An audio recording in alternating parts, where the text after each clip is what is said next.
Okay, welcome back everyone to the second part of today's session, IBA Research Lab on New Social Housing. We've just switched gear and we've finished with the introductory session, and we're now starting session on bottom-up and local strategies for climate adaptation in social housing. As announced before the short break, and I hope you can hear us on YouTube. Welcome all YouTube people out there. And we hope you can hear and see us also on WebEx. The participants, some of the participants are on WebEx. Welcome. You can see some of you on our screen. Who have joined us. My name is Simon. I'm a professor of spatial sociology at Technical University Vienna and one of the two coordinators research. Next to me is Christopher, professor of sociology at the University of Vienna. And we're both very happy to have you here for the third of the International Building Exhibitions research. And this year's focuses on adaptation measures in social housing. The session that starts now will be on bottom-up and local perspectives on this theme. And as we mentioned, we'll start a short introductory round that will be dominated by brief statements. We asked our faculty, the team, for about 5-minute statements to open the floor. Then it will be followed by 2 longer presentations. One by Lenka Kuzvartova, who is with us here in the room, on Usina, the Work Center for a Habitable Environment. And the second one will be by Michael Friesenegger, who is joining us from his home, I guess, from your home office. Yes, exactly. Nice to have you here. We'll talk about Vienna, so we'll have a bit of a comparison. And after those presentations, we'll then re-invite the experts to comment on these papers. It's going to happen in the next 2 hours. Now let us introduce the round of experts around the table, or virtual table. I'll just go about by the list that is named here on the web. I'm very happy for Abdulmalik Simone to have joined us. Great to have you here, professor and urbanist at the University of Sheffield, and I'm a big fan of his writing, so I'm personally very excited to have you here and statement and your comments on the papers later on. Then we have Celine de Cruz, who, when we approached, was the director of the Asian Coalition for Social Housing, and is now in Mumbai, and is now a visiting fellow at the ICCAD in Bangladesh, and has also just published with some people important stuff on our theme. Very happy to have you here, Celine. Then we have Laura Collini, a European expert on social and urban development, currently based in Florence, but also with an office in Berlin, action researcher on our team. And then we have Yuri Katsakov, distinguished professor of urban sociology here at Vienna University. And so fantastic to have you here. And in that order, could I ask you for your statements to open the floor? The first one would be Abdulmalik. Nice to have you here. Oh, and you need to open your mic. Yeah. Yeah, I mean, I had wanted to share my screen, but I seem to be unable to do it. Yeah, can I share this? No.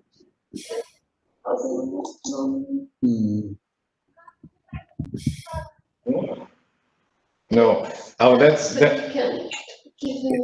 Anyway, I won't waste time then, because it's just 5 minutes. But I wanted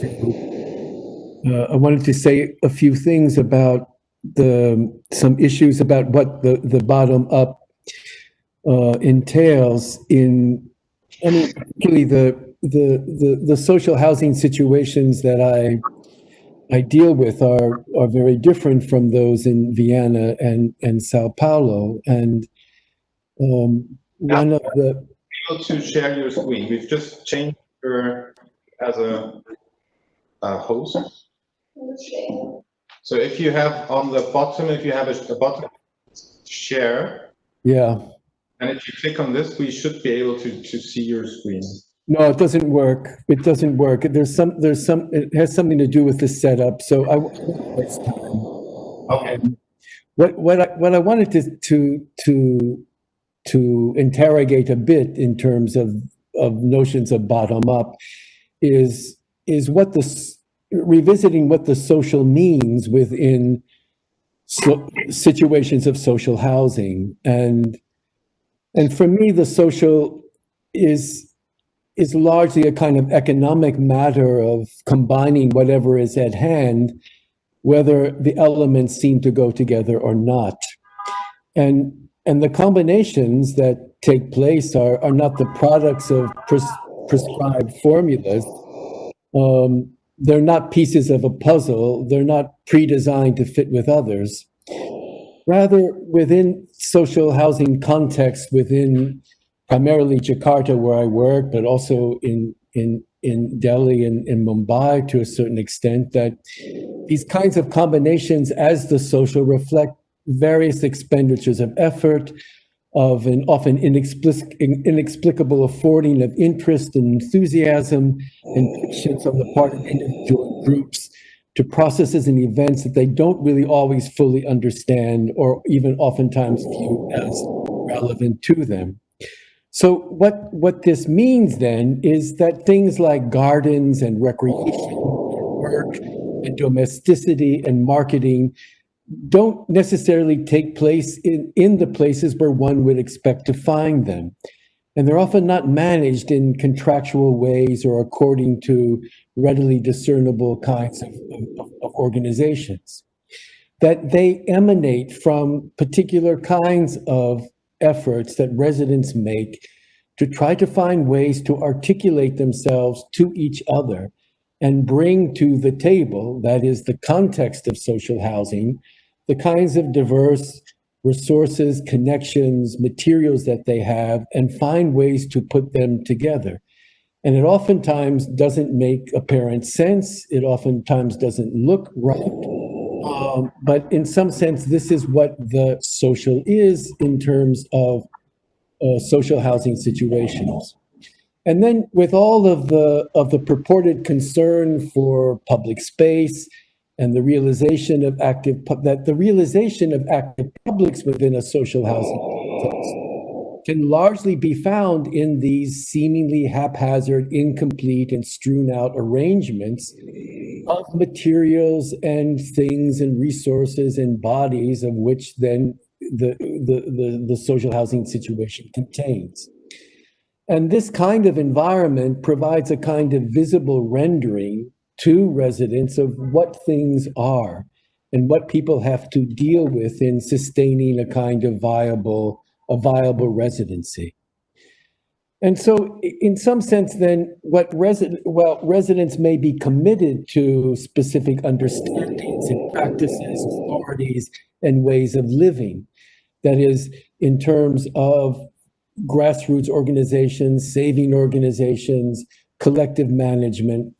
These are lived through not necessarily as a kind of inherited habitus, but rather as kinds of backdrops that compress controversies and contestations and impulsions and experiments into a momentarily stabilized rendering of different kinds of trajectories that constitute the place where residents now find themselves. So there are two key matters of then concern in terms of how the social manifests itself within a particular kind of housing context. First, how do you keep unwanted incursions away and in terms of trying to build some kind of local form of social cohesion, while at the same time facilitating a sense of exposure to the larger world? Exposure being a practice of being prepared for multiple and disparate dispositions of finding a way to be implicated in various scenarios and projects without necessarily making unequivocal personal commitments to them. So in this relationship between trying to keep things away and trying to keep things as open as possible, one finds here the kind of the work of the social. And here, uncertainty oftentimes is productive. It instigates a kind of tactical repertoire of shifting maneuvers. So what I'm trying to suggest by this is that when we talk about the bottom up, we're talking in terms from the bottom of what to up. And oftentimes that bottom is in some sense a form of sociality which is oftentimes difficult to recognize. It's often difficult to put into discernible terms, that in some ways it involves particular kinds of combinations and efforts on the part of residents that are oftentimes unpredictable, unrecognizable, and that in terms of developing more efficient, sustainable kinds of social housing contexts, we always have to find ways to be on the lookout for this and find ways to take this into consideration. Okay, thanks. Yeah, thank you, Abdul Malik Simone, for that very interesting statement, questioning the notion of bottom-up. I think it's very important and very fruitful. And I would like to ask Céline de Cruz to continue, please. Thank you. So my own experience is from working with pavement dwellers in the city of Bombay, and they were the bottom 10% of the city. And that lesson has and that principle of beginning with the bottom 10% or the bottom 20% is what actually does the magic if you're talking of bringing change to a larger group of urban poor. And we saw that whatever works for the bottom 10% will work for the better off. But if you start with the better off, the chances of it trickling down are much less. And so that's a given principle. So whenever you walk into a new city, whether you're an architect or an engineer, and you really want to tackle social housing, this would be a principle that has stood us in good stead when working with urban poverty. The three main areas that continue to be a source of anxiety for the urban poor and for the professionals who work with them is the area of the ever-escalating costs of land, of the ever-escalating costs of finance to construct your house, and the ever-escalating cost of finding good architects to be able to design your house. So these three things have been monopolized by the land market, the housing market, by housing professionals, and that is where we realize that social housing is not just an issue of managing housing in a city; it is a political issue, and and therefore not one of us has the solution to it completely, and therefore the need for this conversation is very important, because it brings to the table different kinds of skill sets and different kinds of professionals, along with community and indigenous knowledge, and weaving all this together to create something new. So my own experience has been with social housing in a very limited way, but large amounts of people, both in Mumbai and in many cities in Africa and in America, through the Slum Dwellers International. The great part of this work has been the organization of poor communities to be able to find a voice and an identity for themselves in their city, to be able to begin that conversation with local government. And that is the $1 million thing, because on one hand, you have technical aspects we address, like land, design, and finance. On the other hand, you're talking about organizing communities who are actually powerless, because if you don't have money, you can't even begin the conversation of finding a house in the city.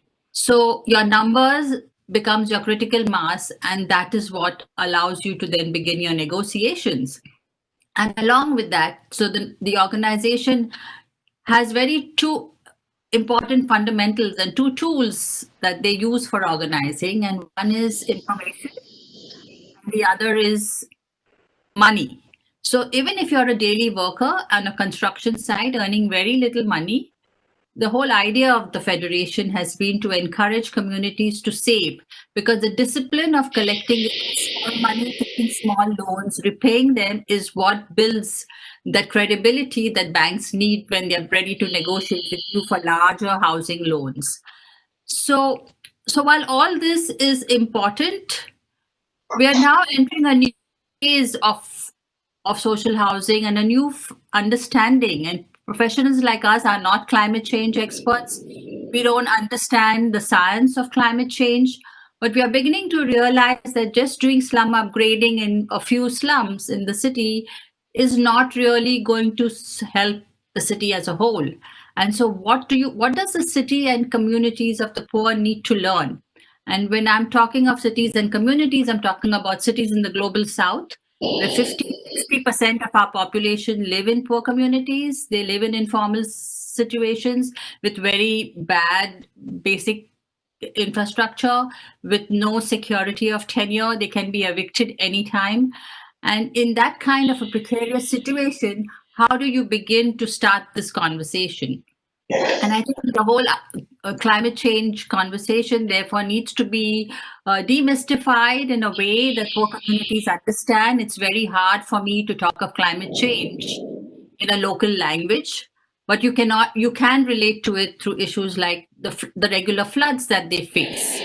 The settlements in Bicol who because of the volcano, they all get affected. And so it's both natural and man-made disasters that these communities have to build their resilience. So one of the strategies we've seen the role of finance in actually spurring this kind of a movement and a process, because communities on their own and cities on their own are not able to do this. So how do we create a new way of facilitating finance and using it strategically to be able to engage cities and poor communities to find solutions that are good both in terms of climate and also in terms of their own needs? And one of the things that ICCAD, the organization that I represent, the International Center for Climate Change and Development, we're working very closely with BRAC and with Slum Dwellers International, of which I am also a founder member of, to create a housing fund, to create a climate bridge fund, which BRAC has already started in Bangladesh, to engage cities and poor communities to look at adaptation strategies, when doing housing, when actually finding solutions that not only work for the very poor, but while addressing their needs, you're solving the problems of the rest of the city. And I think that is the next leap that we all have to make together. And once again, we cannot do this alone, and we need each other. And that is the reason I have participated in this session today, and hoping to engage with all of you on these subjects. Thank you. Thank you, Celine. I think it's very important to remember that social housing issues are not management issues, but political one, and that this is also a question of organizing of interests and bringing people to a capacity to act.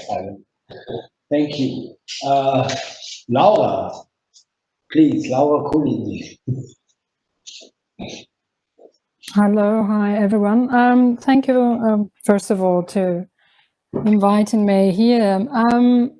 My experience, my point of view is, I think, very different from everyone else in the session, because I work for public authorities and I work for the European Commission. And so my perspective of the bottom up is also the one that the public sector may have. So when we talk about social housing, I have my own personal understanding, which is a very contested meaning. And if we look what the explanation, implementation, and ideas around social housing in Europe, we have a complete total puzzle. Personally, I think I'm in line with people that think that is more than anything else a subsidized program, a funding program that has lots of other objectives and people that are benefiting out of it, be municipalities, commercial housing companies, cooperatives, private owners. And with that, there are a lot of other adjectives that you can add on, like affordable, adequate, and so on. And some of them, I think, especially the idea of affordability is used as a Trojan horse very often to create some level of profits and income for commercial housing companies as well. So when we say social, I think that that we are not on the safe side, and it's very important to unveil who is proposing whatever kind of project of social housing for which purposes and for whom. That's as a first level of understanding. And then when we talk about social policies that are brought forward at European level, I think we have a total problem understanding what is really social when we see that just a rough data calculation, about 700,000 people sleep rough every night in Europe. 1 in 10 households spend over 40% of their income on housing costs in Europe, and there's a data of 2018, and they are not changed. And so we see that there is a constant state of crisis. So it's not a crisis that is possibly more evident today, possibly more evident in 2008, but it's a constant state of crisis that is perceived as such by the people that are in poor housing situation. So when we think about real conceptualization of social housing, I understand this in the sense of the right to housing. And if we take a sort of state-oriented perspective, it's the right to housing implies that there will be public regulation, also certain forms of public deliveries. But we know also that this aspect is not put us on the safe side, because we need social movements and we need a collective understanding that regulations will not deliver certainly equalities, equal access or adequate access to housing for all these people that perceive their conditions in relation to housing cost and crisis. So then there is an emphasis, I think, maybe to a certain extent, even too much, to a certain extent, please apologize for this, on bottom-up initiatives, as they will be solving completely the questions of appropriate or genuine forms of social housing. And so we have mushrooming of different examples, and I think some of the papers that we presented it today, they were kind of critical. And I think that there is in this idea of bottom-up, what I like the most is the most anarchic perspective, and I think of the publication of Colin Ward of Welcomes Inner Cities, and this idea that people can house themselves. But again, I mean, this idea of self-organization has to come to terms with these other 2 points that I was making, like how this idea of bottom-up really work with a spirit of reclaiming a genuine forms of social justice for everyone, and how do they work and collaborate with these aspects of creating appropriate public regulation and public deliveries. And so then I think when we look in Europe, or at least the practices that I'm confronted with with different cities all over Europe, I see there are different forms of creating this constellation of, of dialogues between what we can see more bottom-up initiatives or more oriented to reclaiming voices in the right to housing and the public regulation. And I see that after all, that there is a struggle, an evident struggle for making little changes. I'm working recently with the Community Land Trust in Brussels, and I think that it teaches me a lot, because in a single case you will see bottom-up initiatives, the spirit of changing public regulation, forms of cooperation, ideas of rethinking environmental justice. But it also I think it's an unfinished project, so I would like to put also the accent and the aspects that the bottom-up ideas, the reclaiming of social movements, and the pressure for changing regulation, they have to create a new forms of interaction. That's where I will stop. Thank you, Laura. I think it's very interesting, especially in the because we talked before about the 100 years history of social housing in Vienna, and at the very beginning, 1920s, there had been a very strong struggle between the movement of self-organization, the movement or the policy of organization of housing, so mass housing, so to say, and of course, finally, it was the regulated social housing market who went through and who won the battle, so to say. But maybe from today's perspective and from a perspective of right to housing, it is something we need both perspectives, so to say, the perspective of self-organization and bottom-up, and perspectives of some kind of democratic regulations and so on. Thank you, Laura. Yuri. Yes, thank you. Actually, I'm going precisely in this direction. So you started with a very informal Malik and Celine, and then you jumped in with Laura with the institutions, and I will go on with the institutions in the sense that I will start with a memory record. When I started my PhD almost 30 years ago, 1990, I wanted to combine the study of environmental and social costs of economic success. And it was not that easy at that time. There was not much consolidated literature for a literature review, not much empirical tradition to rely on, etc., etc. So I stopped and I started just poverty. And what I have learned investigating poverty in comparative terms in economically successful context was the important role of institutions, both in structuring opportunities and in finding concrete solutions to concrete problems. And institutions are not coming out of anything. They are also the result of bottom-up practices and pressures. So I was very much interested in how this was getting structured and what kind of outcome was coming out. This somehow influences my current research interests as well in environmental issues and how they are related to housing. And the perspective I'm currently exploring is related to the possibility of institutions to socially innovate. And social innovation mainstream studies have always considered the contrast between social innovation and institutions, and have identified institutions as half-dependent, conservative, actually the ones prone to blocking social innovation. This is in most cases true, but I think we should not exclude the possibility of institutional learning. In particular, in highly dynamic societies, as we are now, institutions would not survive if they would not change. And there is increasing pressure of environmental issue. They are intersecting with social issues, which are on the rise, etc. So the problem is to consider somehow the social and the environmental issue through an institutional lens, which poses, of course, some problems, which are related somehow, from my perspective, to the balance between the two.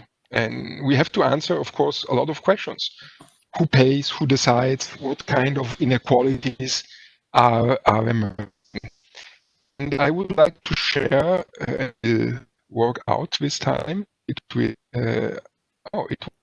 it's a miracle, huh? Okay. And it's a problem of balance between practice and environmental. I end up with and reduction of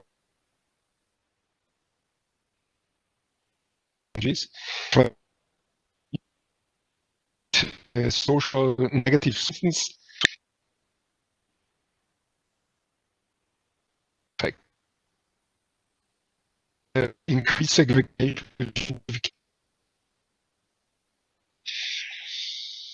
also is provided dimension or policy in consequence into a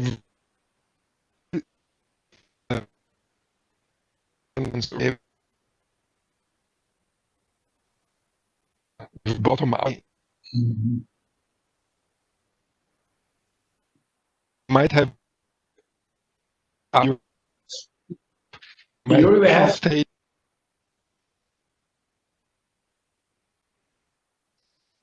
I can't hear you. You have some problems with your, yeah. There's some disruptions with your microphone. Maybe. So what? No. You need a bit. And if our entry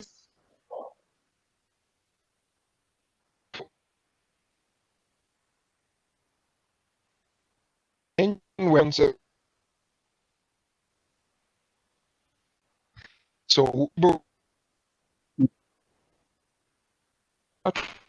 in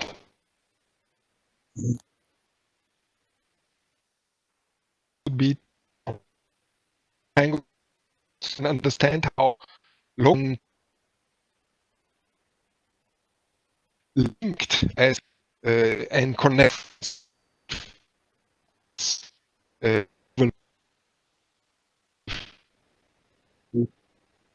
and thank you, Yuri.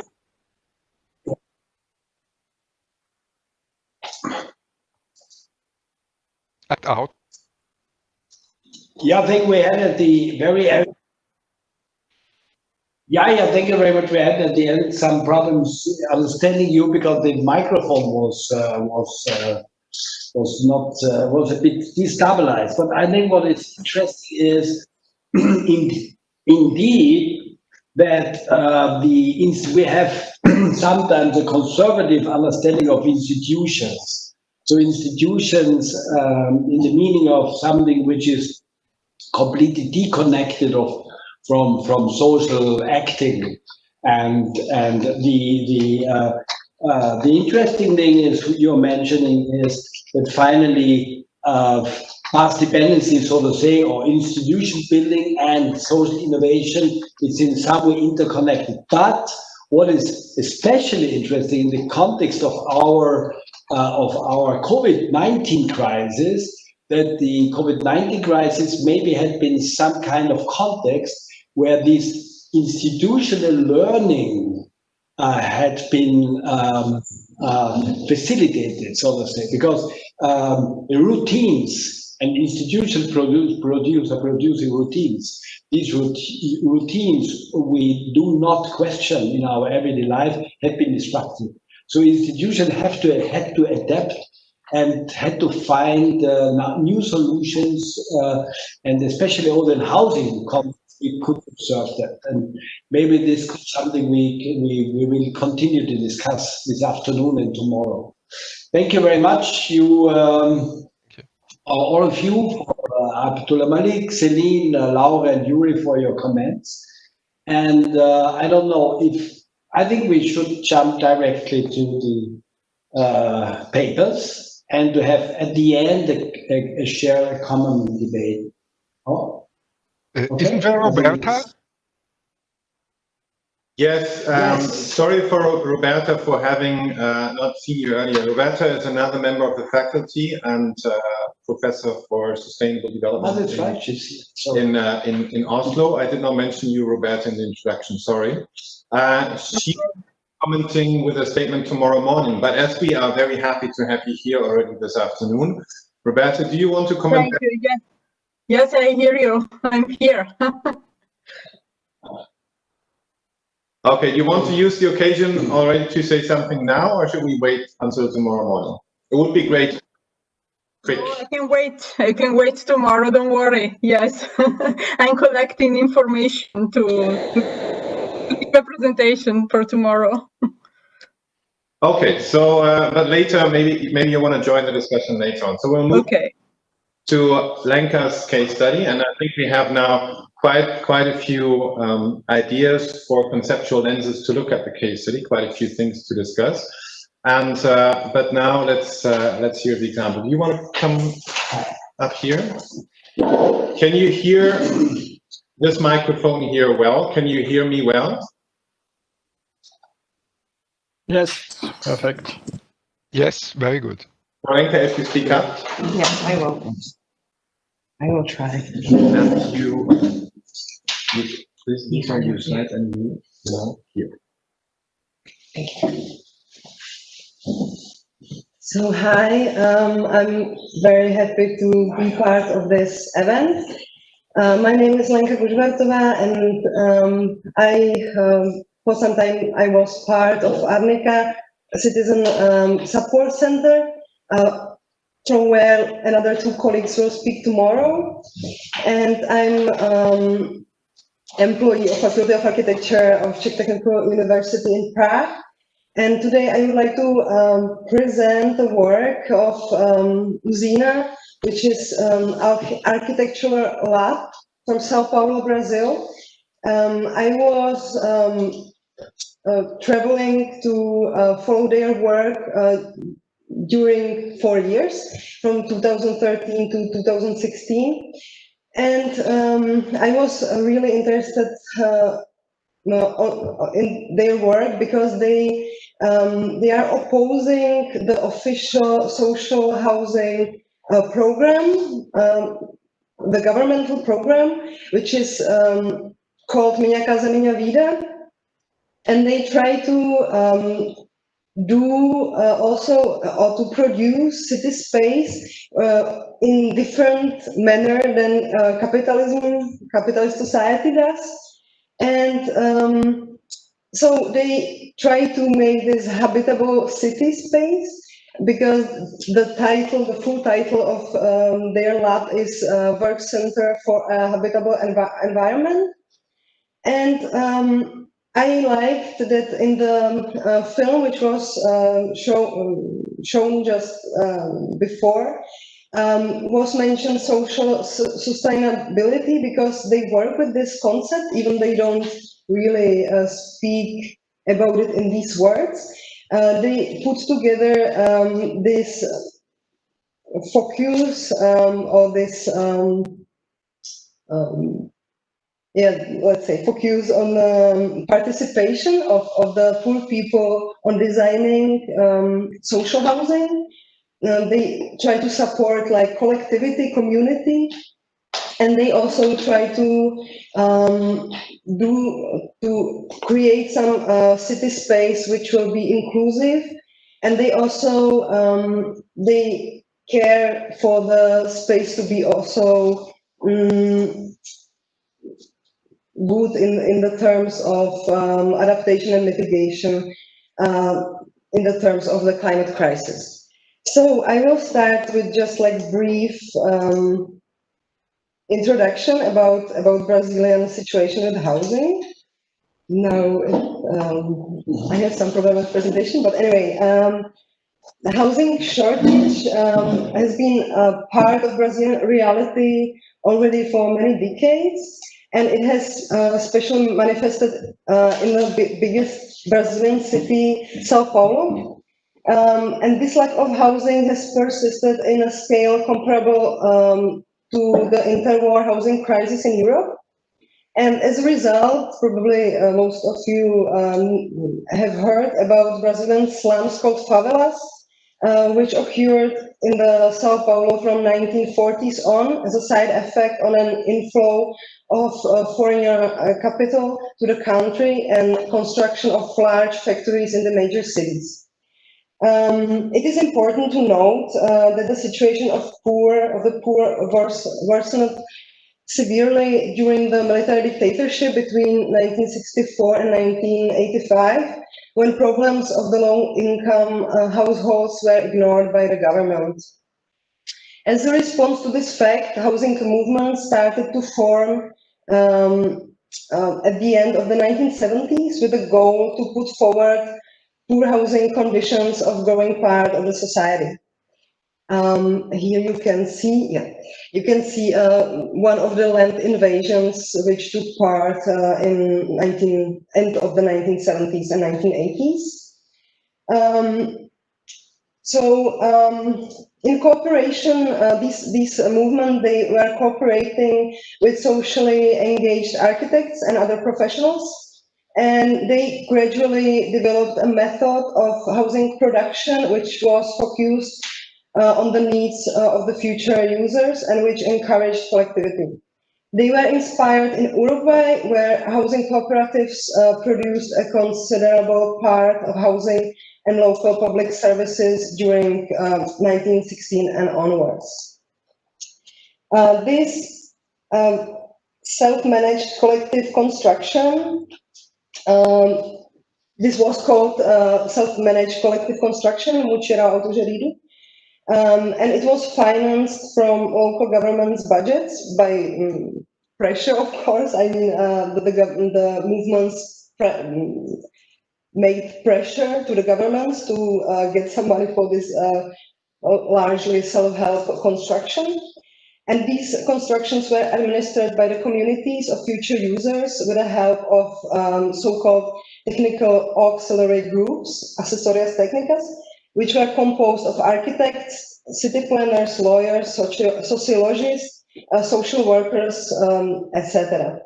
These groups supported self-organization mechanisms in the communities, made them understand technical aspects of housing production and civil construction, and encouraged participation in the design process. Auxiliary groups had also became indispensable in the negotiations with public authorities, as they could argue from the specialist point of view. Many of these auxiliary technical groups were formed at the end of the 1980s and beginning of the 1990s, when the idea of self-managed architecture gained support of then prefect of Sao Paulo, Luisa Erundina, who you can see on this photo, speaking and celebrating opening of one of these projects, self-managed projects. Okay, so one of these, I'm coming to this Usina lab, because also one of these auxiliary groups was and is Usina. It was founded in 1990, and since then they were working on tens of housing projects and other projects for social movements. Usina documented its work and presented it through films, publications, and exhibitions. Usina members strive to apply non-hierarchic self-management also in internal running of the office, and most of the decision is made collectively. Now I also put one of the photos from the office of Usina. This is already fourth generation of architects who is working now for Usina, but this day-to-day work in the office is also joined by all generations of architects, including the founders of the office. That guarantees continuity of the direction of Usina, and it can be characterized as anti-capitalist and non-hierarchical. They try to, how I mentioned before, they are striving to materialize practical alternative to capitalist production of cities. I would like to show ways how Usina encourage self-management in communities and how they apply mitigation and adaptation strategies in their work on two selected projects, one of 1990s and a second is more contemporary. I also, maybe before I would just, this is just the like terms which are used in their vocabulary. It's a muchirao, which is word of indigenous origin, and it means self-help collective work, which is for the benefit of a whole community. And then there's autogestão, which is self-management or self-government. And then there's this muchira autogerido, which is this self-managed housing production. So the first project I would like to speak about is called União da Juta, and is located at the east part of Sao Paulo. This part of city has really strong worker movements history.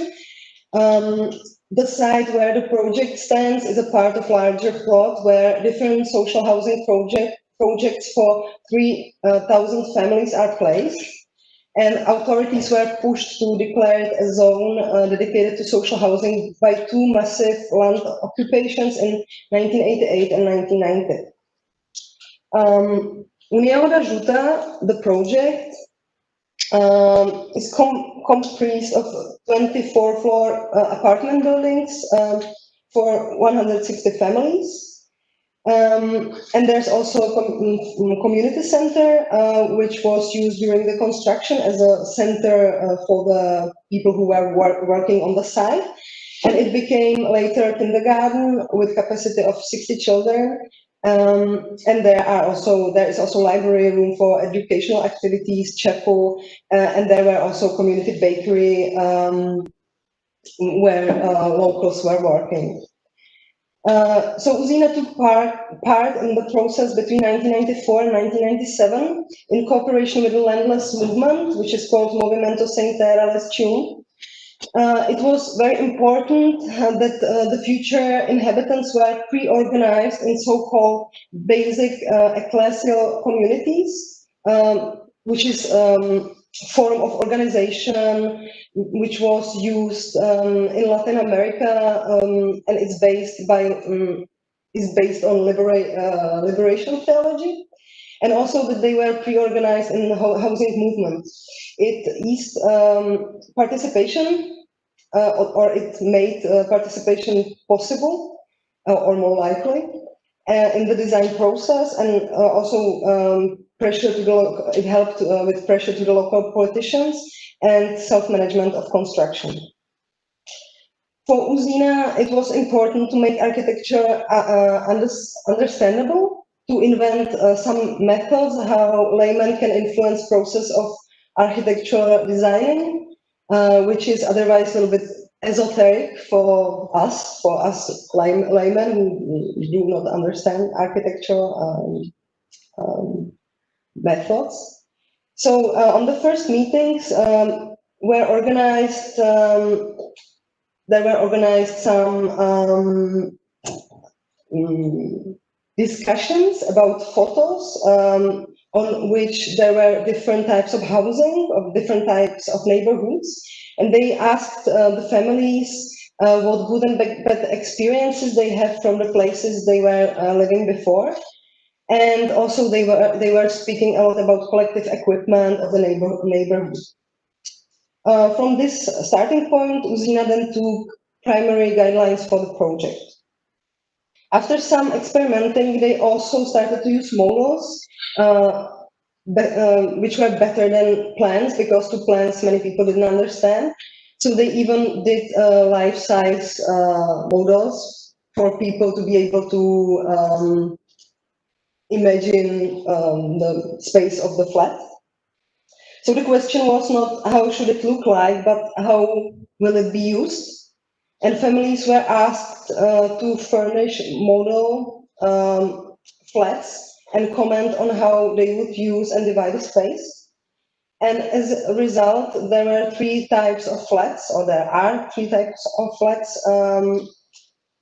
where the size is varying from 63 to 68 square meters, which is, this number is only interesting because like the state social housing, there's like average of the time was 35 to 40 meters, so it was much bigger.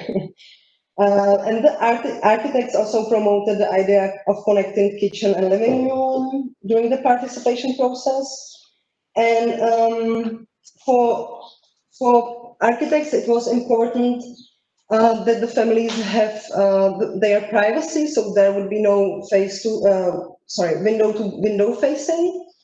And they also placed, as you could see here, some greenery to the project, which was not really usual or normal in other projects. And the thing which was interesting in the terms of adaptation and mitigation at the time, even they didn't really address it in these terms, was that they used natural ventilation, where here you can see these like air holes, and they were using the natural draft of the air, so there would be like better climate inside the houses, even without air conditioning.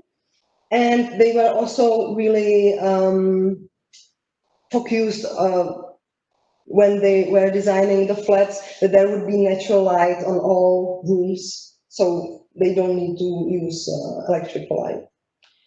So the construction method of the apartment buildings that Uzina used is,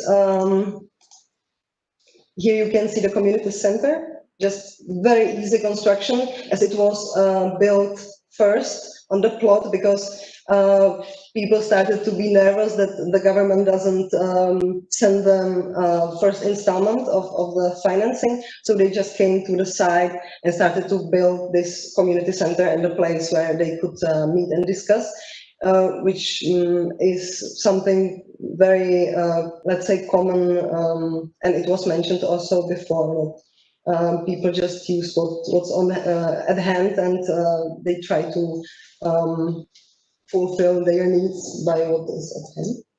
So, but I wanted to speak about the construction method of Uzina, because they use this combination of self-supported brick wall and these steel stair towers, which are placed on the side after laying foundations. The towers made construction process easier and safer for the workers when transporting the construction materials and when they build upper floors. And it also reinforces the construction of the building. Uzina abandoned principle of pillar and beam because it's expensive and technically complex, but also because it needs cladding, which is costly and risky with the scaffolding. So they don't use this concrete, very usual construction method, but they prefer this one. Also because it's more practical for this self-help construction, which is carried out by future inhabitants on weekends, holidays, and even after work. And housing movements opted for the self-help construction inspired by slums mainly for the reason of lack of funding from the state. How I said, because of course it's possible to pressure governments to support this project with some money, but it's never enough. And also, as we can see today with Bolsonaro and with this right shift in Brazil, there are some times when there is simply no money running from the state because there is really not a favorable situation politically to support these projects. So self-help work is still part of projects of Uzina, even at the smaller scale than in 1990s. And there is one thing. One of the founders, João Marcos, he said that Mutirão self-help is not an option; it's a lack of option to achieve self-management, autogestalt. So there is not like some some people, some architects and activists, they think Muchirao, this self-help, is good that because it creates community, this feeling of community through the work for the benefit of all, and that it's also empowerment for the poor. But there's a lot of people who are saying no, it's not. It's just for us, it's just lack of option. We didn't like pick this. We didn't decide to do this. We just need to do this. To be able to self-manage us, to be able to have a little bit more governance in the field of housing. And also in the case of União da Juta, people who worked on the construction, they were really frustrated when there were, as they said, no buildings coming up from the ground after 16 hours shift. So there is, I mean, some people, they remember these times when they were building literally with their hands their homes. They remember it in the good terms, but many of them were just like really overworked, and it wasn't really something they would do again. Another thing Uzina put emphasis on is the concept of this broader concept of housing, which includes also these collective facilities. They try to run them they try to motivate people to run them even the construction of housing is finished. In the case of União da Juta, they helped to create communal bakery, which employed young residents, trained them in the craft, provided jobs, and supply community with bread and other products. And there was, for sometimes, there was also fruit and vegetable market, which was supplied by the inhabitants themselves. And there was, how I said, there was kindergarten, or there is kindergarten, which was also for some time run by families themselves, because there was no such facility in the whole part of the city. How I showed you like the location of the project on the eastern part of Sao Paulo, and the location is important because housing movements, they have always stressed the problem of displacement of low-income residents to the margins of the city, which is caused by uneven distribution of urban land and by real estate speculation. And long distance from the periphery to the center then causes overload in the public transportation and road system. And urban infrastructure there on the peripheries is very poor, which again reinforces the necessity to travel to the center. And for many housing movements is therefore one of the key concepts right to the city. And movements attempt to get construction plots near to the city center by these land invasions and by negotiation with the government. The main objective for the housing movement is fully implemented urban reform and land reform, which is connected to the urban reform, which would allow to expropriate unused estates and plots and regularize illegal settlements. Second project I would like to introduce here is 5 de Dezembro e Tânia Maria, which is situated in the Suzano, which is eastern suburban district of Sao Paulo. As we can see from the position of this, or from the place of this project, it's shifting from 1990s to today. It's harder for housing movements to really succeed in this, to keep building closer to the center. And its reasons for this are really complex. It's connected with this Workers' Party failure to really carry these urban and land reforms. And but it would be some topic for another really long paper, so I will not expand on this now. Anyway, this project of Uzina, this participatory phase, was coordinated by them between 2010 and 2014.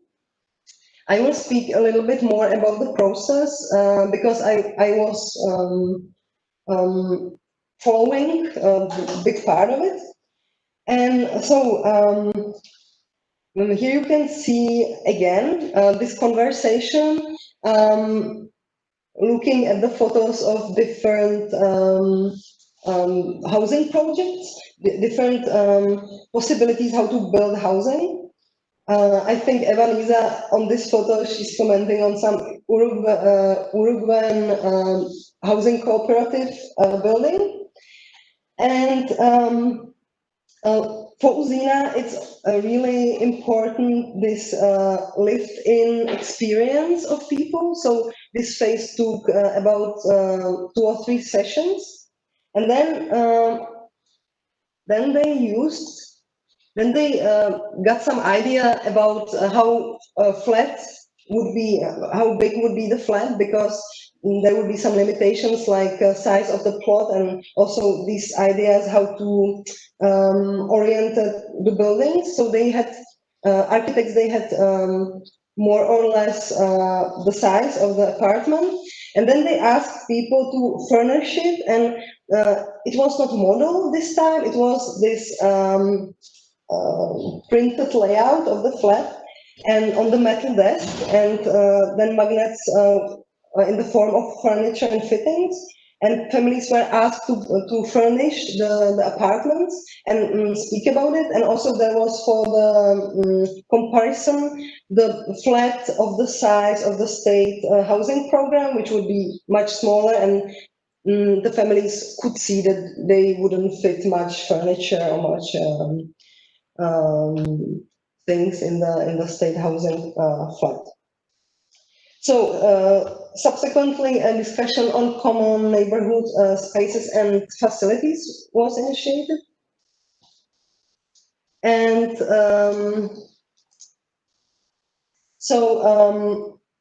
as one of the principles for Uzina is that they wouldn't divide the neighborhood from the rest of the city, because normally in social housing in Brazil or in Sao Paulo, there would be a fence, there would be something to protect inhabitants from the strangers, let's say, because there, of course, there's a lot of crime and a lot of violence on the peripheries. But Uzina tries, even many times it's not successful, to join the projects with the rest of the city by not putting fence there, and also by having some shops and multi-purpose spaces open for public and also for residents in the ground floor of the buildings. And then there's also this football pitch, which was in this conversation with families. Younger people were they need to have some kind of pitch. So there's this pitch on both projects, because as I was saying, the long name of this project, there are two halves. One is 5 de Dezembro, and then there's this Tania Maria. And as you can see, if I would briefly speak about this adaptation and mitigation strategies, there is huge, they try to influence the families to use more bicycles. I mean, at peripheries already many people are using bicycles as it is cheap, but many families, they want to have their parking plot, and architects tried to persuade people that it would be better to have less parking space and more space for football pitch or greenery or something else, and have also some space reserved for bicycles and motorbikes. So from this conversation, there was also the architect succeeded, and there was a reduction of the parking lots.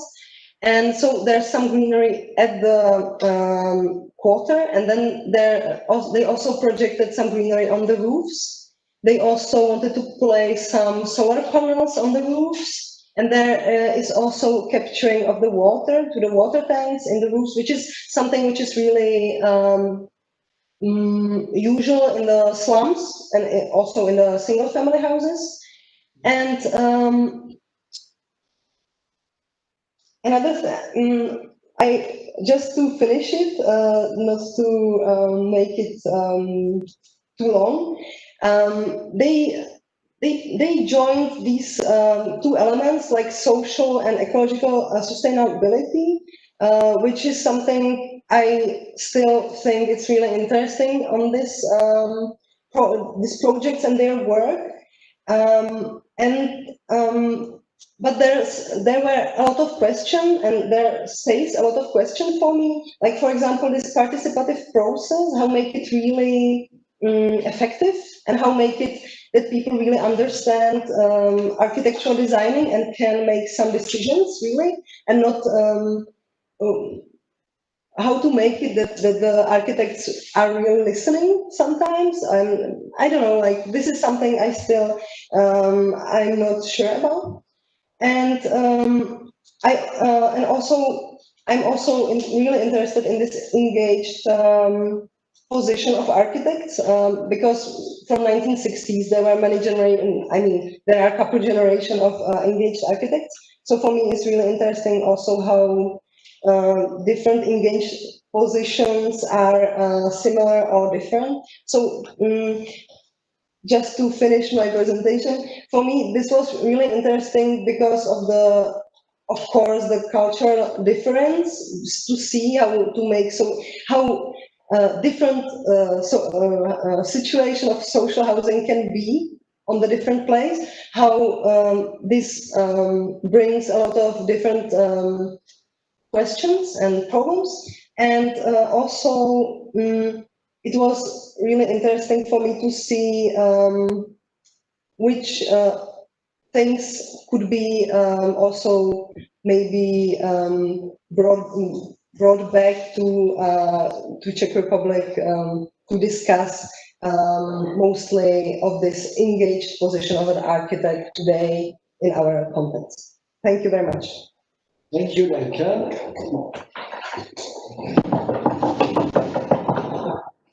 Thank you very much.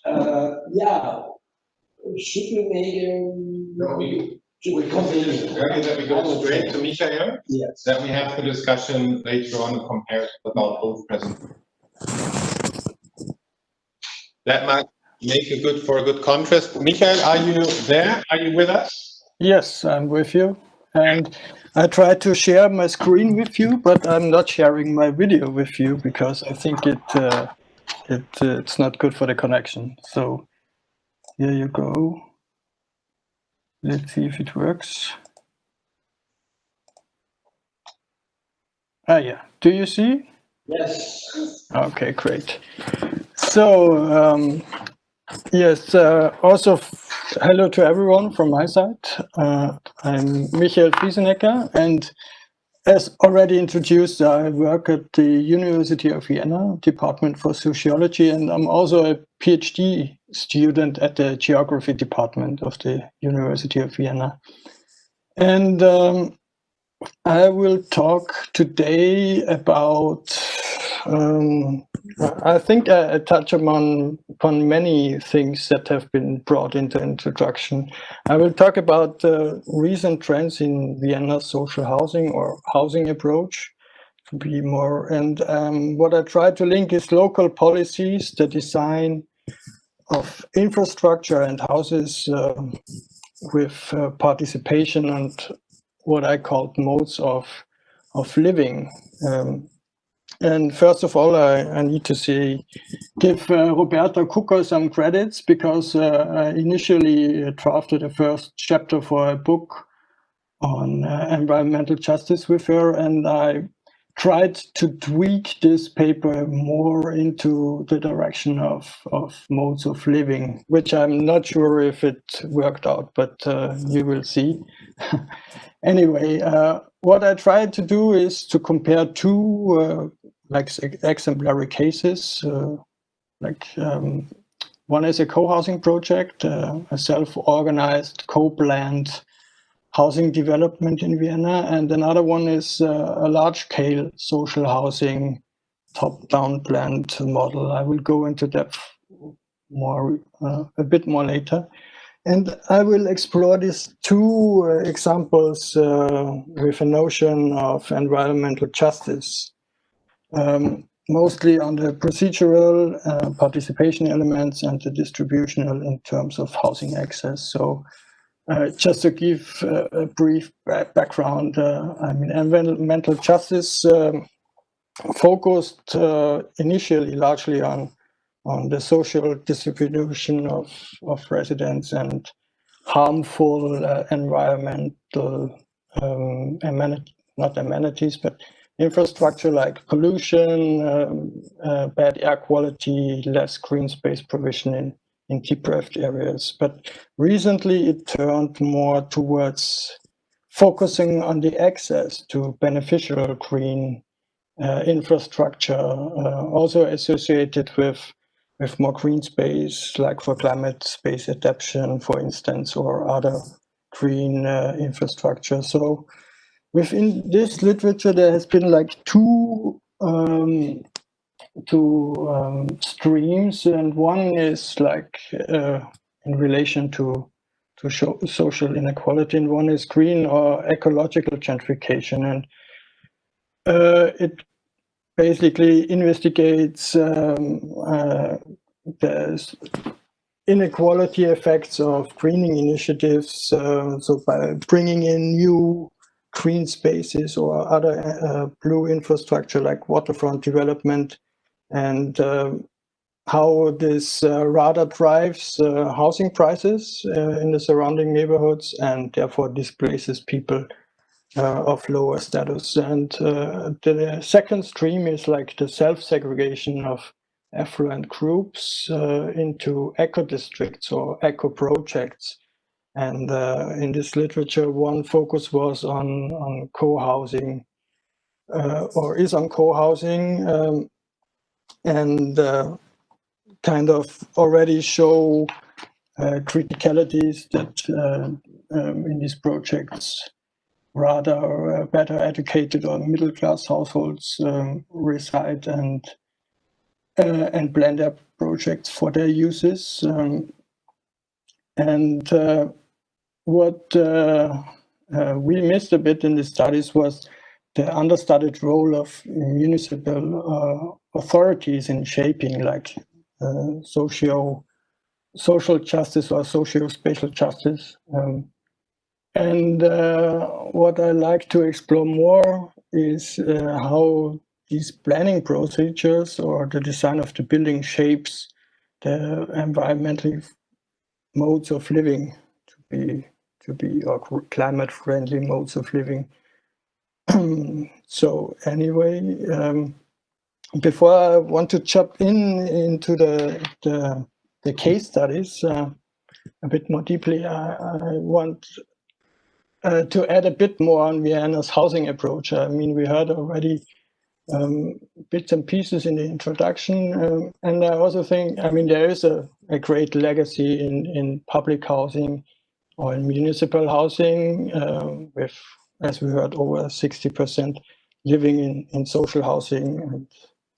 And so it's, I think the 60% is then divided in municipal housing and what is now called as subsidized housing, which is mostly provided by limited profit housing associations. So, but what I want to emphasize is that this social housing legacy already also has a legacy in collaborative housing. And from today's perspective, which might be also understood as having an environmental friendly sort of attitude, it's there is this picture of of a washing room in St. Leitenhof, which is a communal infrastructure for doing laundry and also for washing places for people, as far as I know, like in the wash salon in Karl-Marx-Hof. But there's also in these buildings, like in the Red Vienna era, a lot of green space development, but also more infrastructure geared to social needs or social empowerment, like libraries, schools and kindergartens. So what I see in the recent years is that the city of Vienna tries to connect back with this collaborative housing kind of attitude, but does this under like different circumstances, of course. It is not providing municipal housing anymore. Okay, although it changed again lately, that they introduced municipal housing again. But the city's general approach changed from more provision to rather steering the building or the construction of social housing, and it does so by focusing on land allocation procedures. There's the Wohn for Wien, which buys up land in development areas and develops it in close relation to housing subsidies, which is also a distinct feature of the city's social housing approach, and combines it with a quality sort of control, which has been the introduction of the builders competition in 1995. And this builders competition sort of give land from the Wohn for Wien and architects and housing association, which are mostly limited profit housing association, can apply in this competition, and their projects are assessed according to economic criteria, like construction cost cannot exceed a certain amount, and also it's assessed the rent levels, the outcomes, to say, for the renters in terms of affordability. Another one criteria is the architectural, which tries to emphasize different social needs, like by flexible apartment layouts and so forth. And the third one, which was introduced and gave social housing a major boost, was the ecological dimension. And there has been like some standards be established, like low energy standards for all social housing, and also a focus on green space and like climate-friendly heating, which is mostly district heating in Vienna. But with 2009, it was further innovated into, and it was a fourth pillar coming in with social sustainability as a fourth pillar of evaluation. And with this, the emphasis on green space provision and also on communal infrastructure boosted. In the beginning, there were some difficulties in starting this, but now it's common to see community rooms and green space or open space of high quality. And what this introduction also brought was an extension of participation possibilities, which I explored and later with the cases. But it also brought a commitment of the city to support co-housing, mostly to by land allocation support, because this was the most critical obstacle to co-housing, granting them access to land. And a third, in a way, reform was that the builders competition was innovated towards a two-stage dialogue-oriented competitions, where first The buildings of development areas were selected, and then in the second stage, it was in a dialogue planned that the buildings talk to each other, that the planning of the green space is coordinated, and so on and so forth. So the cases which I focus on is, on the one hand, the green market, which is the co-housing project. And it's in Sonnenviertel, a mixed-use, mixed-income neighborhood near the train station, near the city center. And the other one is called, translated as in the long view. It's a project in the south of Vienna near the Alt house, which Christoph was presenting. And this neighborhood or this urban development is surrounded by buildings from the 60s, 70s, and 2000s, mostly of social housing. So what I first want to try to establish is how this participation or this procedural aspects of justice kind of developed because of the organization of the planning process. So the green market on the one hand has high participatory possibilities for the future residents already in the planning phase, with the tenants association, and the residents were organized as the tenants association, and the co-planned the green and communal infrastructure with the architects.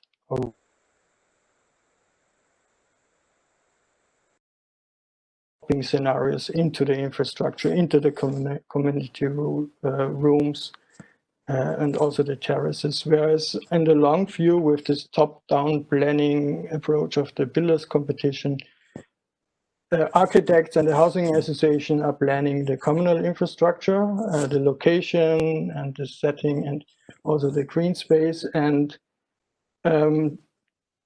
what has been happened with the introduction of social sustainability was that the residents is granted the opportunity to participate in organizing, and after moving in, the use and the equipment of these pre-standardized communal spaces and green spaces. And also there is planned for the project a neighborhood-wide community garden, which is really co-planned by the residents with the help of consultants. So I want to shortly give a bit of an impression of what this led to in the co-housing project and the social housing project. So what I would see as modes of living in the green market is like a classic sharing of the communal infrastructure. It's like the community kitchen has gatherings. There are laundry rooms, which is not so different from the social housing premise.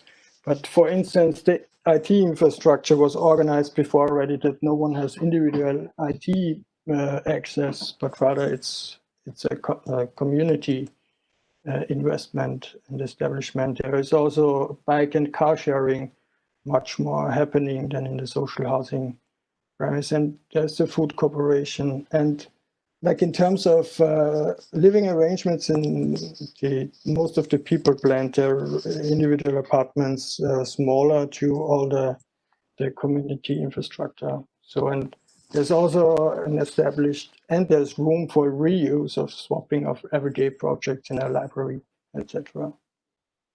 Whereas in the long view, it's rather a provision of community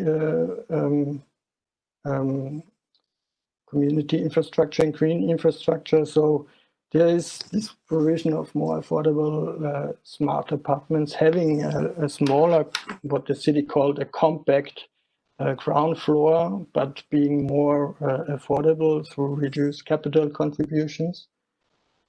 But what the city tries to, I mean, this can be seen critical as well, but what the city tries to do as a counter strategy is to emphasize the provision of this compensating spaces for these small apartments. Like garden beds, glass houses. I mean, this building has a special focus on urban gardening, but also eatable plants and community gardens. So it's really an emphasis on green space development. And on the right picture, you can see like beds for the residents, which can be used individually, and there has already been a waiting list for more and more people. So this is really working well. And upon this, people started to collaborate and planting the beds together and not individually. And I think it's quite nice to see. And also the community space is, in that sense, is rather just using than like a sharing opportunity. It's like there has been a booking system which where you can book different rooms for, and mostly it's done like it's used for birthday parties and family gatherings and such. But so it's yet not this sharing attitude. Maybe this evolves over the time, but it's not this collaborative use of space, but rather like the just use of giving a lot of people from different backgrounds the opportunity. And that is why I now come more or less to the distribution aspects of justice. And I know there's a lot of information there, so I will guide you through. I mean, it's about access to housing, the housing costs. And what I try to emphasize is that both are like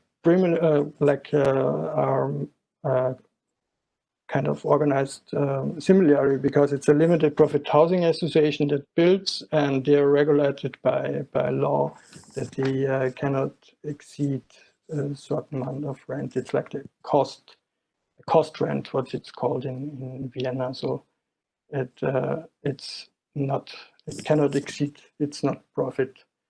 So, but there is plenty of capital contributions from the residents to order, and you can see that in the grain market it's way more. But what I like to emphasize is that for equipping and planning of these community rooms, there's an additional fee of 5,000 euros per adult, and also a monthly fee for renting these community spaces or from the housing association. So, and also what follows to a rather homogeneous structure is like also that the housing allocation in the green market is based on individual interviews, whereas in the social housing, the income limits are quite wide and from low to mid incomes, I would say. And it follows like a pretty complex allocation procedure, and you also have additional criteria for the smart apartments with lower capital contribution. So in the end, the diversity is like rather mixed in the social housing premise and rather homogeneous in the green market, which you already know from the literature. So, and to sum up, yeah. So what I see in fostering environmentally modes of living is like that it seems that the early integration in the planning process clearly focus of inscribing this uses already in the spaces, and makes it like to a collaborative use of buildings, but only for like the most or more well off than in the social housing premise. Whereas the limited participatory possibilities in the social housing premise in the beginning might evolve over time. Maybe you have to trace this, but they show high distributional aspects. So yeah, to sum up, I think local authorities are crucial in defining the inclusiveness of these projects through public regulation. And yeah, I don't want to be, it's like that I think that Vienna's experiments in the last years illustrate the potential of developing alternative modes of housing provision quite well. I mean, there can always be some improvement, but I guess in comparison to other countries or contexts, it's quite a good model. So there probably is much more to say about these two projects, and it was just a minor focus. But I want to say thank you, and happy to go into the discussion.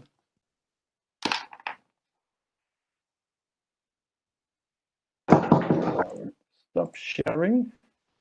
Okay, Michael, you just missed to hear us knocking on our desks.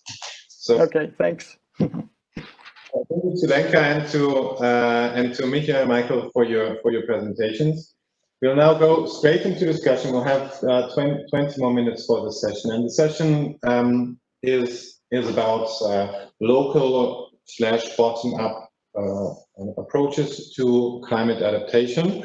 And in the introductory statements, quite a few of you questioned or opened discussion about these terms, local and bottom up. And now we've seen two practices, two processes, very different processes, very different practices, in which people were involved in designing the apartments, the dwelling in which they live. I think an underlying question, at least for Christoph and me, here is: what do we learn from these? What do we take from these? Who wants to start? Either with questions back to the presenters or with comments on what you've just heard.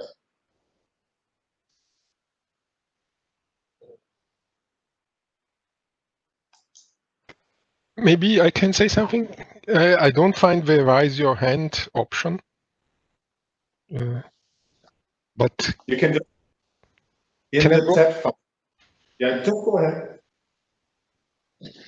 Okay. Anyway, so thank you very much for the nice presentation. I think we are addressing very similar issues, but within a completely different institutional context. So if you have self-management in Vienna, and if you have self-management organization in São Paulo, it means really something very different. And it's because the institutions that are embedded in provide resources, degrees of freedom, infrastructural support and resources, which they refer to, which are very different. So I have actually two questions.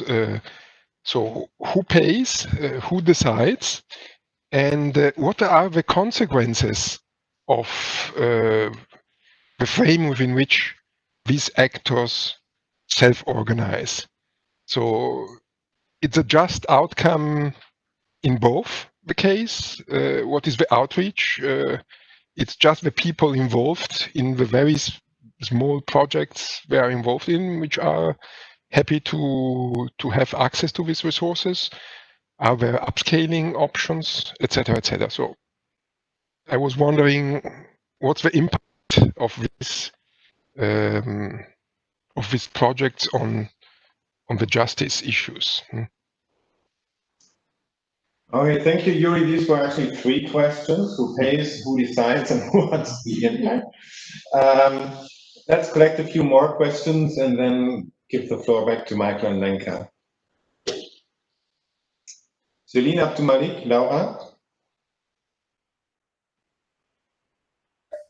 I think from my experience with urban poor communities, it's always a challenge of trying to find an equilibrium between these different objectives. And what do you prioritize when you have a very bad situation? What do you prioritize? You're given the worst land in the city, or maybe you don't have any land, you don't have any money. So I come from that perspective. So I totally get why we need to think, for a median group where things work. But the challenge is to go back to the drawing board and how do you actually do this for that bottom 10 and 15%, where the cities don't have an incentive to do anything for that group and professionals don't have an incentive, but they are there and they are there in front of our eyes and they are our reality. So how do we actually, as professionals be able to bridge this gap? Because we can do all other beautiful things for our city, but that is going to continue to be our ISO. They will continue to exist.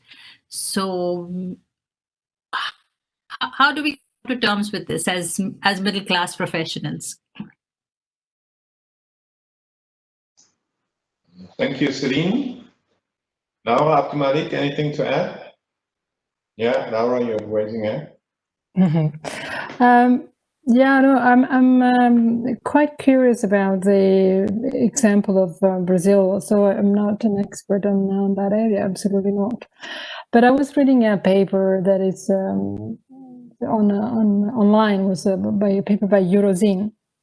So it was talking about that Sao Paulo was the first large city in the country to develop a master plan which relativized the sanctity of private property in order to put into effect the constitutional principle of social function of property. And he's talking about these zones of social interest, which is called ZAIs, that allows municipalities in Brazil to safeguard some part of the city from private development. So in a certain way to make possible that more to invest more on social housing and infrastructure improvements. So I was wondering if this condition of we can say forms of centralized, the way the article talks about centralized decentralization. So making possible that a national decision allows city government really to protect certain areas for social housing. How does it work and how does it play out with the examples of the usina that she was talking about? How do they come together? And again, also the other program that she was mentioned, that the speaker was mentioning before, the Mia Casa Mia Vida. Sorry for the pronunciation. Raquel Rolnik has been quite writing about it in a very critical way. So in terms of financialization. So I was wondering how this example that she looks at, it doesn't live in its own, it lives in a context with all those changes at the institutional level and the critique as well of financialization of large national policies on social housing. How do they intersect with one another? Is this something that it's of your interest as an author or not at all? So how does, to what extent the bottom up relates to all this rest? Okay, Abdulmalik, do you also want to raise a question or have a comment? I guess my question would be, again, around Sao Paulo. And I mean, this was a very careful, in both presentations, very careful genealogy of how these projects developed, bringing in multiple factors, looking carefully at what participation meant, and its relationship to access to institutional support and larger policy frameworks. I guess my question would be, I'm curious how you would relate these projects to a larger swathe of similar modalities of inhabitation in Sao Paulo with very different genealogies. Because what's clear in most southern contexts is that one modality of housing production, no matter what the kind of policy frameworks, is always going to be, or at least now, insufficient to generate a sufficient number of housing units. And therefore, we're dealing always with multiple logics and multiple forms of production. And so within Sao Paulo, you have situations, for example, in Heliopolis, where in some sense they just put up, thousands of units of apartment dwellings and let the inhabitants fight it out in terms of who was going to actually manage the interior of those spaces. And so participation there becomes a kind of ongoing contestation between different kinds of groups to impose particular kinds of ideas about what constitutes effective kinds of order. Other projects will configure a notion of the inhabitant, which basically still relies upon normative assumptions about nuclear family households, and that in some ways doesn't correspond to the way in which spaces are actually used and what the composition of the household is. Other situations, Sao Paulo becomes subject to appropriation by the first command, and who are able to maintain order, but the mode of participation is very different from a kind of democratic.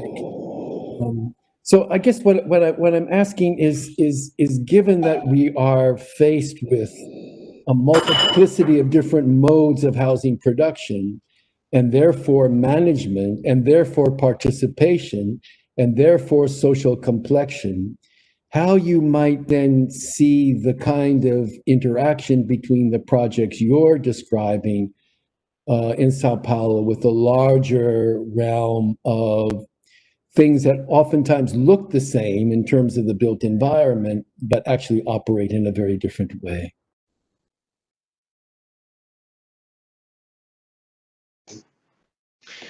Thank you all for your comments and questions. I see Lenka already writing down a few notes. I assume Michael is doing the same. So there were a number of questions about the context. How do these specific projects relate to the wider context? A, in Sao Paulo, as the last two questions, and B, in Vienna. And the second set of questions, mainly by Yuri, was about more detail, more information about who pays, who decides, and what is actually the impact of social and environmental justice. So that's quite a task ahead of you. Lenka, would you like to start answering? Yes, sure. Can you hear Lenka when she speaks from there? Thank you very much for questions. I will try to answer them as good as I can. So, who pays? It's the state, but it's always, because now there's this Minha Casa Minha Vida program, so the money are from there, but it's always the fight of housing movement to somehow come to the environment of government programs to find some niche to be financed from. It's not like it's a fight. It's an ongoing fight which never ends, as I understood. And so Minha Casa Minha Vida, I think it started 2007 or something like that, and they. Before, these self-managed housing projects were financed from the local budgets, local government budgets, or the state budgets, and there are institutions like CDHU, and which is state one, and there are also some municipal programs, and the housing movements by many direct actions or negotiations. They tried to push these governments to just finance the minimum they need, even employing like the self-help construction to be able to build. And as much as they try to get rid of self-help work, because they can see the workers are really really tired from it, the more they push to have higher budget and to be able to employ workers, employ people who will build it for them. So that's who pays. Then who decides? Unfortunately, from my experience, who decides? It would be really good if it would be people themselves. But as I was following two projects, one was housing movement project, and one was project which was held by local group of people who were living in really bad conditions, but they were not organized in social housing, social movement, housing movement, sorry. And I can see the difference. That's why I was speaking about great advantage of projects which were carried by the housing movement, because people there they are used to decide collectively, and it's their like day-to-day routine, let's say. But the people who are just like local community without any this pre-organization, there's a lot of fights. There's this problem with like learning how to decide in this way, and also they don't have so much courage to, for example, do some direct actions, demonstrations, and so on. So who decides? Many times it's like the housing movement coordination of the project in these projects which are carried by the housing movement. So there's just like, I don't know, from 600 families, there's 10% group of the coordination who will do the decisions, but still debating it with the rest of the families to a certain extent, because also 600 families is like a lot of people. So it's really hard to make these processes really bottom up in the like literal sense of the words. And then what's the impact? That's really the most tricky question, because I spoke with people who live in these projects for decades, and but I spoke with the active ones. So they, for them, it was transformative life experience, and they kept being active after the finish of the housing. But the majority, of course, they close the door after the finishing of the project, and they just live their lives. They don't want to be active anymore. Maybe they would put their children to the communal kindergarten. Maybe they would even help to work there, but they wouldn't like be interested in these like common decision-making processes anymore. So that's the first question. Then, the question of first of you. Thank you for that. And then for the second, for the questions of Celine, actually, I don't know how to bridge this gap between this 10% of the poorest people who don't have or who live in precarious situation and the middle class. I think in Brazil I could see that that there is exactly 10% of the poorest, and then there's a lot of people who are not really poor, but I mean they are poor, but they have a big need of housing too. And actually, I think Uzina, they work for them, for this, not the poorest, because these people are often people living on the streets for years. There's a big problem with the crack, with the drugs in Sao Paulo. So the poorest, it's they don't want to organize somewhere or something. So I mean, Uzina works for the housing movements. So they work for these not the poorest of the poorest, but the poor people who live in slums. But still, they live in a slums, but they live in a slums like in a suburban part of the European city. They have this one family households, and they try to make their environment the best they can. And if they can, they join this project of Uzina or of other housing movement or other architects who work for housing movements. So I'm sorry, I can't really give the answer, but it was interesting what you said, and it made me also think about for whom Uzina works, and that there are levels of poverty in Brazil, and yeah.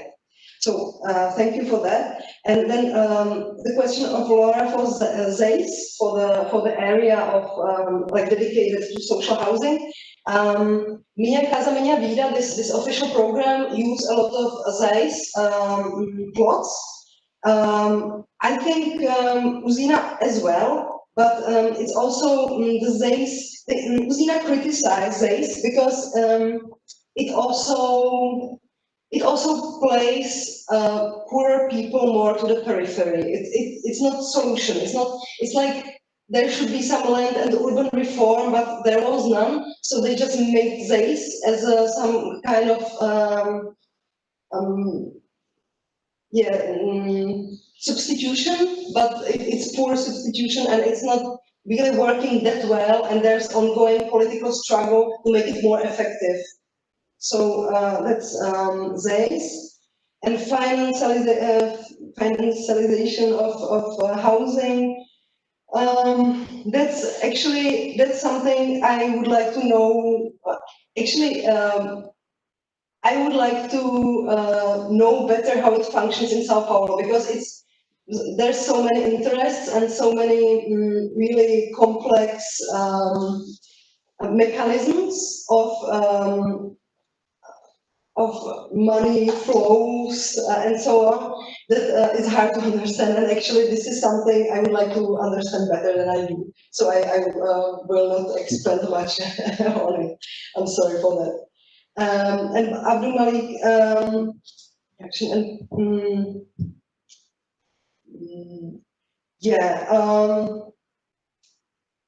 I think if I understood the question right, if I understood the question right, my answer is that actually in the self-managed housing production, the production should be formative for then management of the housing, for the usage of the housing. Because the idea is, but it's abstract idea, which is not really something which is the reality, that this self-help work should really foster the community of the future inhabitants to the level that they will be practicing this self-management on the daily basis. And they would fight for the more communal facilities for the neighborhoods.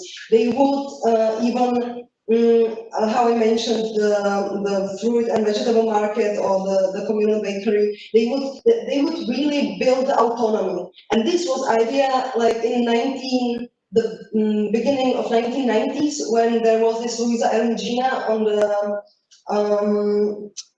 as a mayor of the Sao Paulo, that she was really focusing to these poor communities, and she had this vision, and the other people who were working with her from the Workers' Party, that they would build autonomy through these projects and through other projects which are self-help, that there would be like self-help schools, there would be like self-help other services, there would be autonomy in the factories, there would be like this revolution coming from this self-help up. And this was this idea which was then totally, it was this huge change in 1990s, and there was this neoliberal coming, and it just exploded, this idea, after some time. But this was the idea that we will experience something which is really outside the borders of our imagination in capitalism, and this will transform us, and this will transform the society. It was a huge and beautiful idea, which unfortunately was opposed by bigger powers. And for this it didn't succeed. I hope I'm answering your question. I'm not sure, but yeah, if not, just ask me again, please. But first, we need to give Michael a chance also to respond. I'm sorry. No, that's fine. Well, thanks a lot for the questions. Okay, I will start with the who decides questions of Yuri. I think that's an interesting one also in the context of the social housing. I mean, although there has been like this provision of all the green spaces for provided to be appropriated by the residents, I think still in the social housing, especially with these wide income levels in Vienna, there is some sort of imbalance. I recently read an evaluation where they were talking about there are 1/3 committed people and 1/3 who are committed people who also decide how to use the spaces, how to appropriate them, and also who is getting access to these garden beds, for instance. And there's 1/3 who participates a bit less sometimes from time to time, and then there's 1/3 who's participating not at all. So I think that's the challenge of giving this opportunity in this diverse background setting in Vienna. I mean, it's totally Eurocentric view I have here, but it still kind of shows me that there are limits to self-organization, and I think there is a pedagogic sort of element to it, and I can see this in the practices that it's also the young people who are getting educated in terms of where the food grows, for example, and in terms of transport. So it's like also like learning about the climate change and climate adaptation. So I think in that question, it's reasonable also to say who pays is like the public, because I think it's a public concern in doing this. I know I'm a bit normative here, but I think the consequences are, unless in the end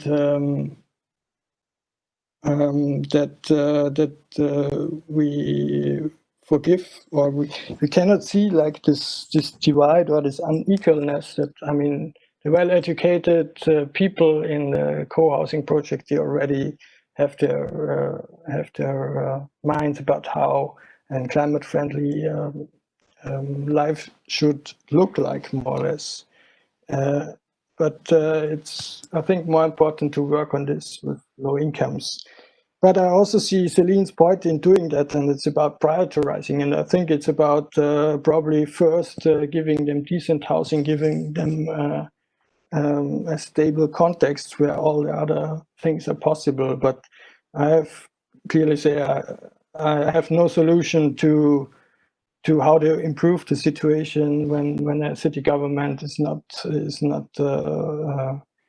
aiming or following on different interests than improving the situation of the worst. So yeah, well, there's a lot to be done here. I think the relation between the social and the environment is yet to be fully researched, I guess. So I'm not touching upon Laura's and up to Malik's comments, because they were clearly targeted to Sao Paulo. Okay, thank you, Michael, for your responses. I just promised that we'll finish in 6 minutes. So for our panel, it would now be the last occasion to come forward with another statement, observation, comment.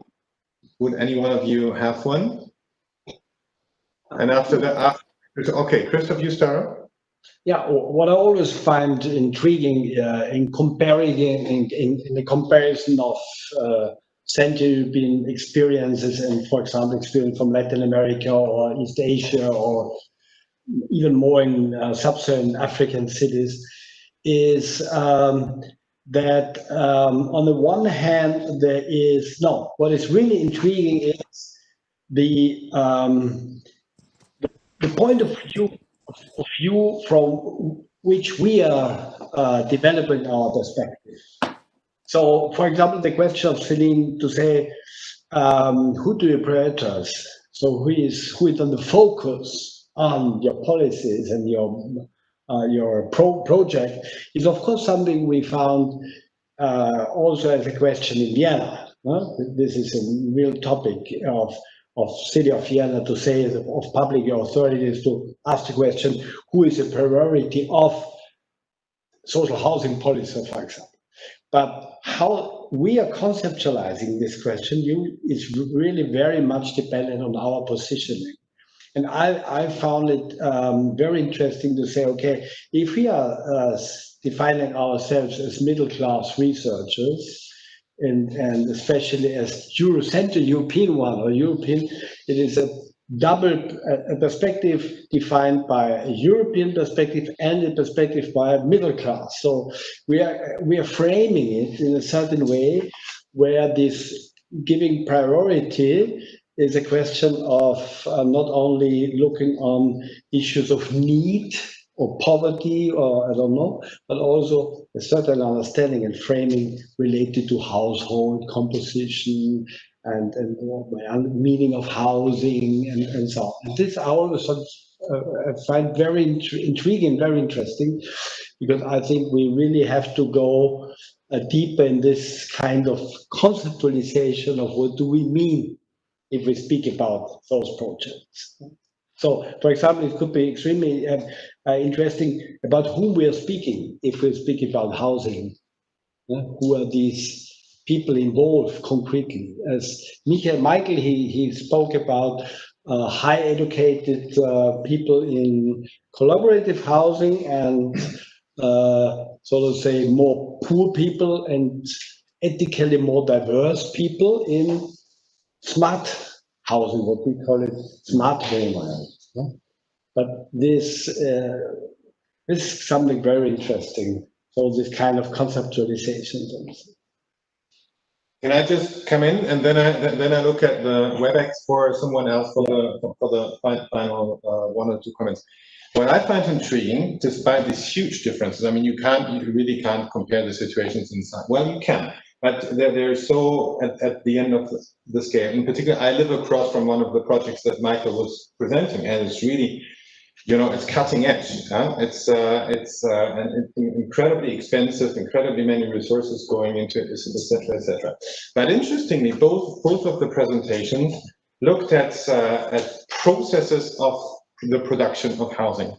When I speak to housing providers here in Vienna or in some contexts in Germany, usually the idea is that someone builds and somebody else rents or buys. And that relation is sociologically an interesting one. The configuration of the renter, for instance, the relation between the two. But that this is a joint process, and that the production, I think, Lenka used the term transformative experience. That the production of these spaces is something that is happening collectively, either in the middle class group in Vienna, or in the more working class group, as far as I understand, in Sao Paulo. I mean, that is something which binds the two processes together, and something that when we talk tomorrow about in the infrastructure and the design, I think we'll have to take up. So from my side, just thank you. I have quite a few inspirations from your presentations. Further comments by our panel?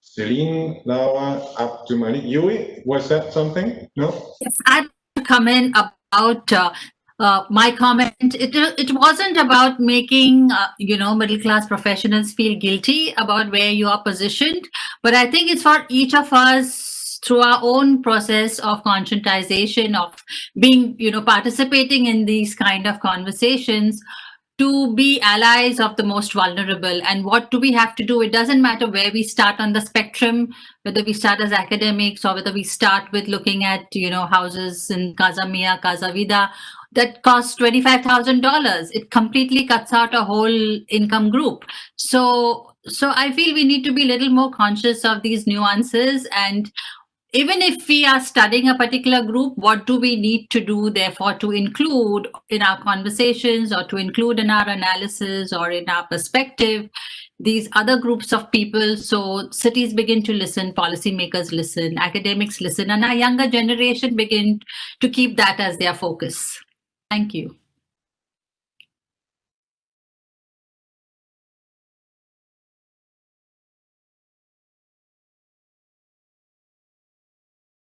And just to stay in Europe a moment, we've heard these very excellent genealogies of these particular projects and the relationship between the social and environmental. I just want to also advocate that we look at the worst ones, the iconic worst ones, because I think if you know something like Secadigliano or Tottenham or Sarcelles, all of the iconic bad examples of precarious, horrible social housing, that if you look closely, if you do a close genealogy of these settings over the years, that you'll find very, very generative ideas about collective operations, what it means to be social, what it means to maneuver under really debilitating circumstances. And that's just, I think it's worth paying attention to things that are bad in terms of learning something interesting from them and not just vilifying and demonizing these kinds of dispositions.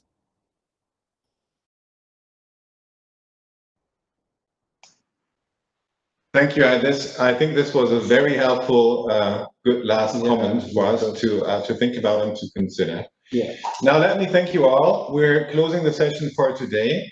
We're continuing tomorrow morning at 10 o'clock Viennese time, 9 o'clock UK time. You're more than welcome to join us discussing infrastructure and design. Hope to see you then. If not, have a nice evening, and we're going to be in touch. Thank you very much. Thank you. Thank you. Ciao.